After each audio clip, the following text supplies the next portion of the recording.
I'm excited to sit down to bring you a review of Hurricanes by Rick Ross, a memoir by Rick Ross, and co authored by Neil Martinez Belkin, who also co authored the autobiography of Gucci Mane. For anyone who's read the two books, you'll probably definitely see some similarities.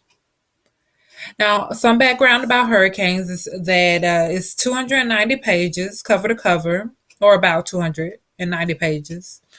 Um, it includes a prologue and 20 chapters along with photographs. I gave myself a month to read the memoir and was able to do so with some pausing in between. But I was able to read the memoir in its entirety within a month. Now, one of the reasons I wanted to read the memoir is to support, but also because I know that as a fan or follower of Rick Ross's career, there were still some perspectives and stories that I would only be able to read in the memoir. Now, like I said, I gave myself a month to read the memoir and was able to do so pretty easily. One, because there was interest, but also because the book is not insanely lengthy. And chapter one opens with the story of William Roberts, also known as Rick Ross, also known as Teflon Don, Ricky Rose, The Boss, etc.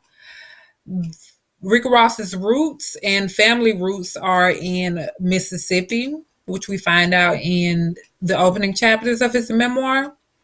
And I will take the liberty to say that I also would have enjoyed reading about the role of Ross's family throughout his fame instead of feeling like it was something to get out of the way in chapter one.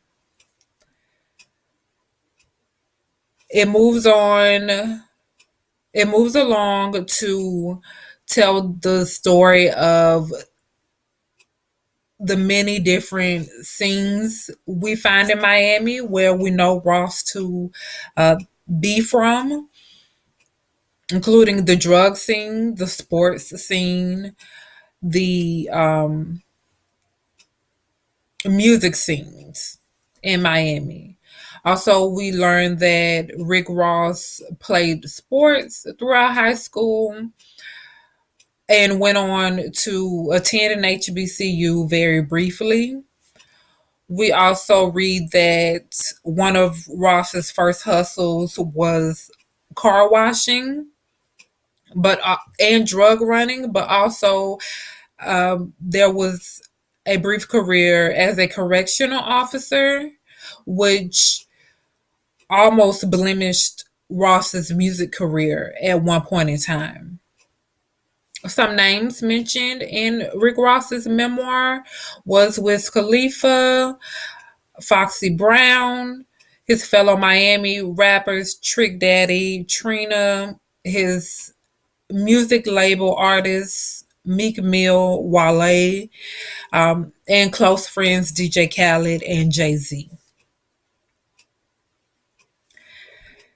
Now, most of the stories in the memoir are encapsulated by a single event that happened in Rick Ross's life, which was his run in with Georgia State Police and the federal government.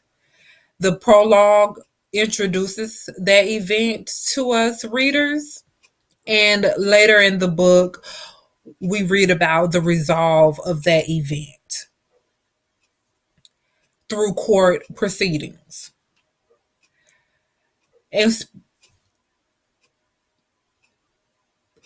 as a reader,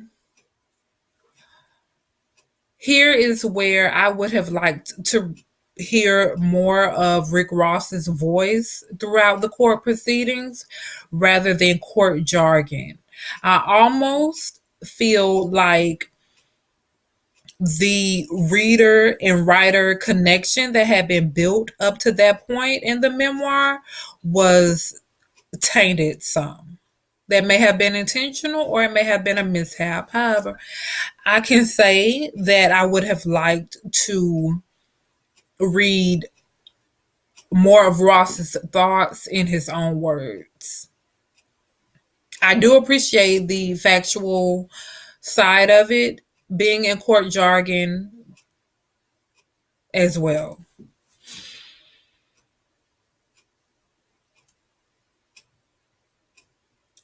And the question left is, did the co-author consider that concept?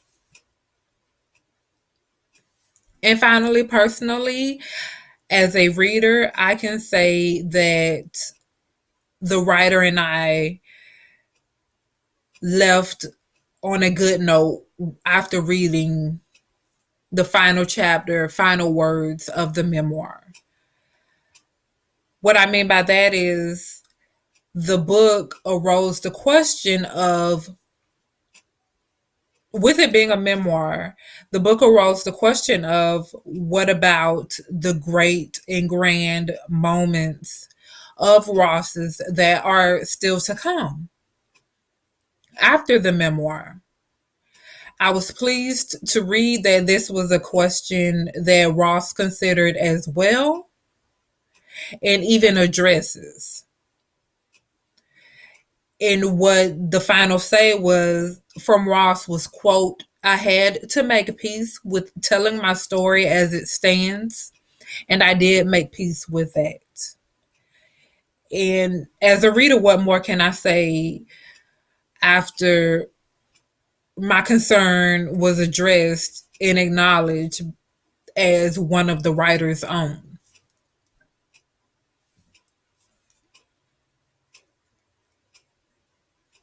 So, even more background about Hurricanes is it was released in September or October of 2019. So, it isn't even a year old yet. There's still time to be one of the first to read the book and share.